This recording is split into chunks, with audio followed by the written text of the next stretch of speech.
신경하심으로 우리의 신앙을 하나님 앞에 고백합니다. 나는 전능하신 아버지 하나님, 천지의 창조주를 믿습니다.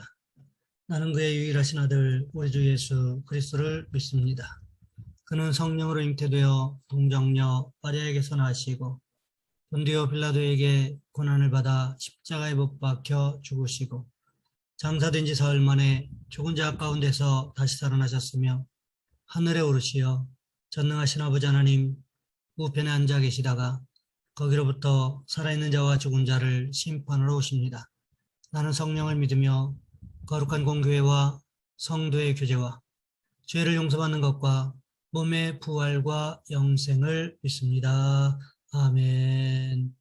찬송가 358장입니다.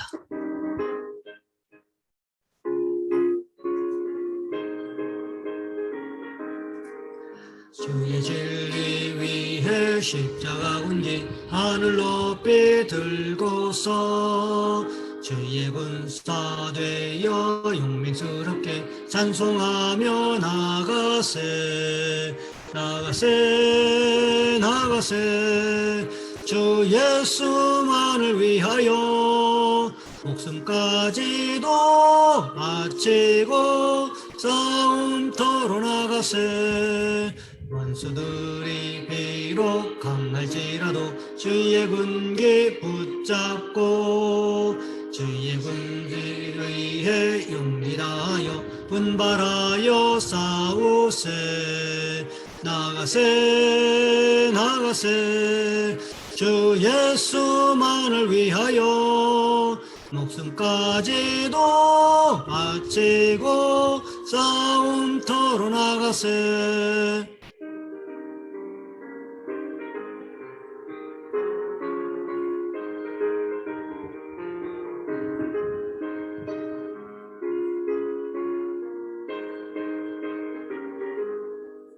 산과들과 바다 가는 곳마다 주의 군기 날리며 반갑고도 기쁜 승리의 소식 온 세상에 전하세 나가세 주 예수만을 위하여 목숨까지도 바치고 싸움터로 나가세 원수들은 이미 예수의 손에 하나 없이 패하고 주의 군기만이 영광스럽게 온 누리에 날리네 나가세 주 예수만을 위하여 목숨까지도 바치고 싸움터로 나가세. 오늘 말씀 열왕기하 13장에서 보겠습니다. 열왕기하 13장 1절로 13절까지 말씀입니다. 제가 가진 성경은 구약 성경 583쪽에 있습니다. 제가 봉독해 드립니다. 유다의 왕 아하시아의 아들 요아스의 제23년에 예후의 아들 여호아하스가 사마리아에서 이스라엘 왕이 되어 17년간 다스리며 여호와 보시기에 악을 행하여 이스라엘에게 범죄하게 한 느밧 아들 여로보암의 죄를 따라가고 거기서 떠나지 아니하였으므로 여호와께서 이스라엘에게 놓아사 늘 아람 왕 아살의 손과 그의 아들 베나닷의 손에 넘지었더니 아람 왕이 이스라엘을 학대함으로 여호아하스가 여호와께 간구하매 여호와께서 들으셨으니 이는 그들이 학대받음을 보셨습니다. 여호와께서 이에 구원자를 이스라엘에게 주심에 이스라엘 자손이 아람 사람의 손에서 벗어나 전과 같이 자기 장막에 거하였으나 그들이 이스라엘에게 범죄하게 한 여로보암의 집의 죄에서 떠나지 아니하고 그 안에서 따라 행하며 또 사마리아의 아세라 목상을 그냥 두었더라. 아람 왕이 여호아스의 백성을 멸절하여 다장마당에 티끌같게 하고 마병 50명과 병거 10대와 보병 10,000명 외에는 여호아스에게 남겨두지 아니하였더라. 여호아스의 남은 사적과 행한 모든 일과 그의 업적은 이스라엘 왕 역대지략에 기록되지 아니하였느냐. 여호아스가 그의 조상들과 함께 잠에 사마리아에 장사되고 그 아들 요아스가 대신하여 왕이 되니라. 유다의 왕 요아스의 제37년에 여호아하스의 아들 요아스가 사마리아에서 이스라엘 왕이 되어 16년간을 다스리며 여호와 보시기에 악을 행하여 이스라엘에게 범죄하게 한 느밧의 아들 여로보암의 모든 죄에서 떠나지 아니하고 그 가운데 행하였더라. 요아스의 남은 사적과 행한 모든 일과 유다 왕 아마샤와 싸운 그의 업적은 이스라엘 왕 역대 지략에 기록되지 아니하였느냐. 요아스가 그의 조상들과 함께 잠에 이스라엘 왕들과 함께 사마리아에 장사되고 여로보암이 그 자리에 앉으니라. 아멘. 오늘 본문의 말씀을 가지고 이스라엘의 불완전한 개혁이라는 제목으로 함께 말씀을 살펴보겠습니다. 주 4세기에 텔레마쿠스라는 유명한 수도사가 있었습니다. 그의 별명은 사막의 개혁자입니다. 그는 로마의 박해를 피하여 사막에 은둔 생활을 했습니다. 어느 날 하나님은 텔레마쿠스에게 음성을 들려주었습니다. 너는 로마로 가야 한다. 그곳은 바로 너의 일터이며 그곳은 너를 부른다. 텔레마쿠스는 즉시 로마로 발걸음을 옮겼습니다. 당시 로마는 이미 기독교 국가가 되어 있었습니다. 그럼에도 불구하고 주말이 되면 원양극장 안에서는 포로로 잡혀온 검투사들의 칼싸움이 있었습니다. 한 사람이 죽을 때까지 계속해서 싸우는 경기였습니다. 사람들은 그 잔인한 칼싸움을 보면서 쾌감을 느끼고 있었습니다. 텔레마쿠스가 로마에 도착했을 때도 로마의 원형 경기장 안에는 8만 명이 넘는 관중들이 모여 검투사 놀이에 한창 열을 올리고 있었습니다. 경기장은 이미 피로 얼룩져 있었으며 피로 본 관중들은 흥분할 대로 흥분되어 있었습니다. 텔레마쿠스는 그 모습을 보고 깨달았습니다. 이것을 막으라고 하나님께서 나를 로마로 보내셨구나. 그는 경기장 안으로 뛰어들어가 온 힘을 다하여 큰 소리로 외쳤습니다. 예수 그리스도의 이름으로 명하노니 이 싸움을 즉시 멈춰라. 사람들은 그것이 쇼인 줄 알고서 웃기만 했습니다. 그러나 텔레마쿠스가 검투사들 사이에 들어가서 결사적으로 그 싸움을 막으려고 할 때 사람들의 입에서 야유가 터져나오기 시작했습니다. 텔레마쿠스는 더 큰 소리로 외쳤습니다. 예수 그리스도의 이름으로 명하노니 이 싸움을 멈춰라. 급기야 경기를 진행시키던 지휘관이 검투사 가운데 한 사람에게 텔레마쿠스를 먼저 처치해버리라는 손짓을 했습니다. 번쩍이는 칼과 함께 텔레마쿠스는 피를 흘리면서 그 자리에서 쓰러졌습니다. 그러나 그는 자기의 숨이 멈추기까지 계속해서 외쳤습니다. 예수 그리스도의 이름으로 명하노니 이 싸움을 멈춰라. 그 순간 경기장은 숙연해졌습니다. 황제 호노리우스는 그 자리에서 조용히 일어났습니다. 그리고 말없이 경기장 밖으로 퇴장했습니다. 그의 뒤를 따라서 다른 사람들도 한 사람씩 두 사람씩 그 자리를 떠났습니다. 나중에는 두 검투사마저도 고개를 푹 숙인 채 퇴장했습니다. 주 391년에 있었던 사건입니다.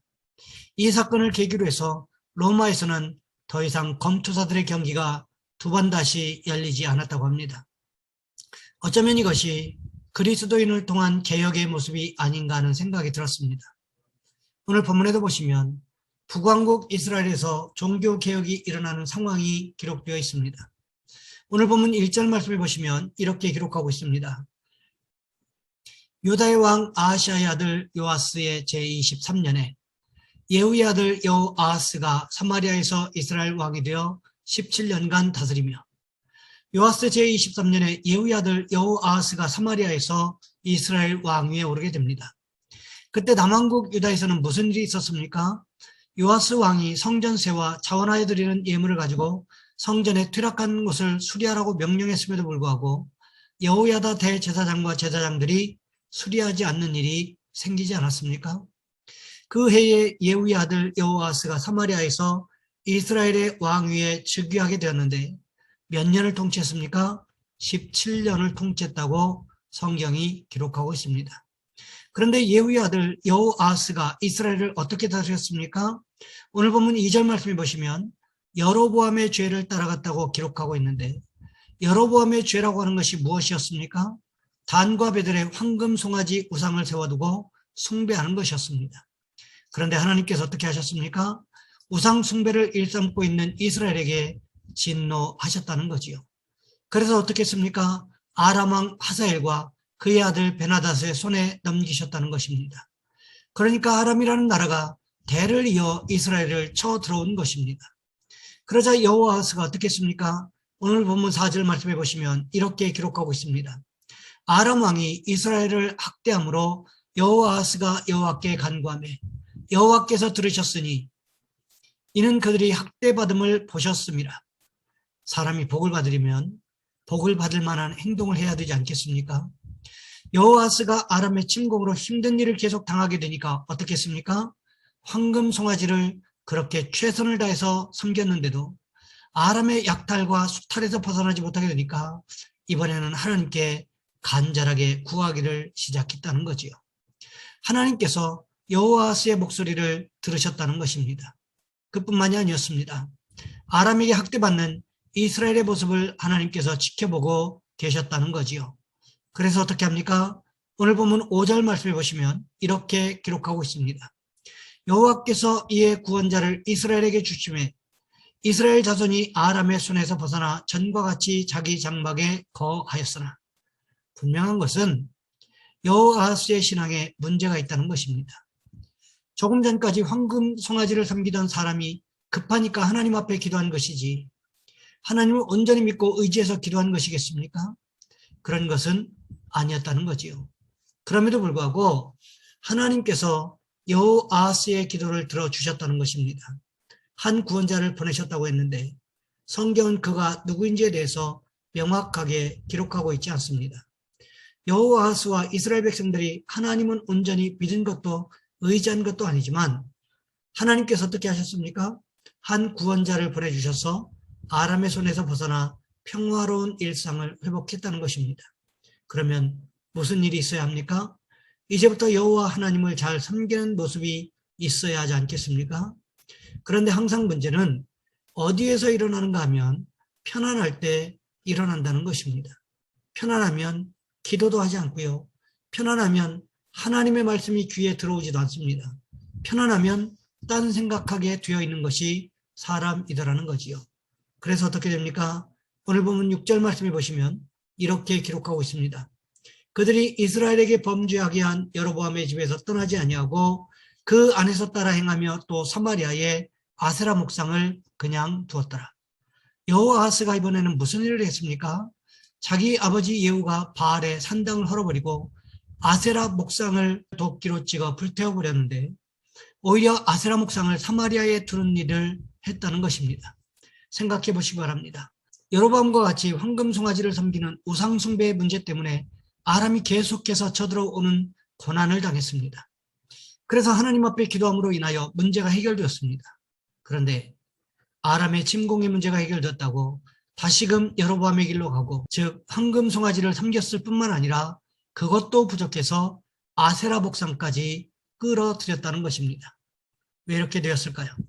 여호아하스의 개혁이 하나님 앞에서 완전한 개혁이 아닌 임시 방편으로 위기만 넘기기 위한 불완전한 개혁이었기 때문이라는 거지요. 하나님 앞으로 완전히 방향을 바꾸지 않으면 사람은 언제든지 세상을 향해서 나갈 수밖에 없다는 것입니다. 그러니 우리는 어떻게 할까요?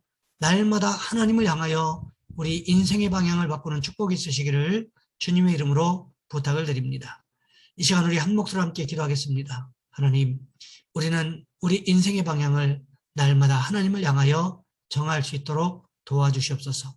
또한 기도하실 것은 우리의 자녀손들을 위하여 지혜와 명철과 만남의 축복을 주시라고 이 시간 우리 주여 한번 간절히 부르신 후에 한 목소리로 함께 기도합니다. 주여, 사랑의 하나님, 우리를 도와주시기를 원합니다.